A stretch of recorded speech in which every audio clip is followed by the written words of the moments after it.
Hi friends, cinema మోహన్కి స్వాగతం. ఈ వారం రిలీజ్ కాబోతున్నటువంటి సినిమాల్లో మంచి బజ్ ఉన్న సినిమా తండేల్. నాగ చైతన్య హీరోగా, సాయి పల్లవి హీరోయిన్గా, చందు ముండేటి దర్శకత్వంలో రూపొందిన సినిమా పాన్ ఇండియా మూవీగా ప్రేక్షకుల ముందుకు రానుంది. నాగ చైతన్య హీరోగా నటించినటువంటి తొలి పాన్ ఇండియా సినిమా ఇది. ఫిబ్రవరి 7 రిలీజ్ కాబోతున్న ఈ సినిమా పైన మంచి బజ్ ఉంది. శ్రీకాకుళంలో ఉన్నటువంటి జాలర్లు గుజరాత్కి వెళ్ళి అక్కడి నుంచి చేపలు పట్టడానికి పాకిస్తాన్ అంటే వెళ్లే క్రమంలో పాకిస్తాన్ నేవీకి చిక్కినప్పుడు వాళ్ళు అక్కడ జైల్లో ఎలాంటి ఇబ్బందులు పడ్డారు, తర్వాత అక్కడ నుంచి ఎలా ఇండియాకి చేరుకున్నారు అనేటువంటి కొన్ని రియల్ ఇన్సిడెంట్స్ ని బేస్ చేసుకునేసి చందు మొండేటి ఈ కథను తయారు చేశాడు. ఈయన ప్రధానంగా ఒకవైపు దేశభక్తిని చూపిస్తూనే మెయిన్ స్టోరీగా వచ్చేసి లవ్ స్టోరీని రన్ చేశాడు. నాగ చైతన్య కెరీర్లోనే హైయెస్ట్ బడ్జెట్ తో 90 కోట్లకు పైగా ఖర్చు పెట్టేసి తండేల్ సినిమాని నిర్మించారు.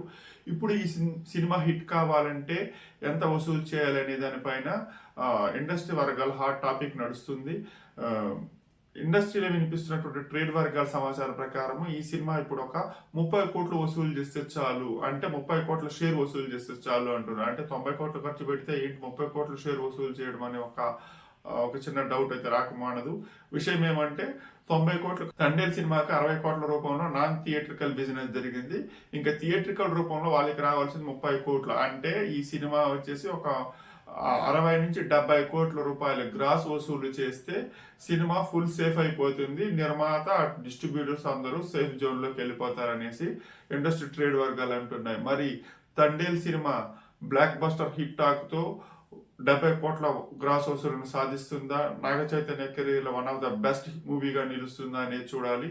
అందుకు కారణం Naga Chaitanya Sai Pallavi love story cinema తర్వాత వస్తున్న కాంబో కాబట్టి మంచి బజ్ ఉంది. ఈ కాంబో వర్కౌట్ అవుతుందా లేదా అని తెలియాలంటే మాత్రం మనం ఫిబ్రవరి 7 వరకు ఆగాల్సిందే.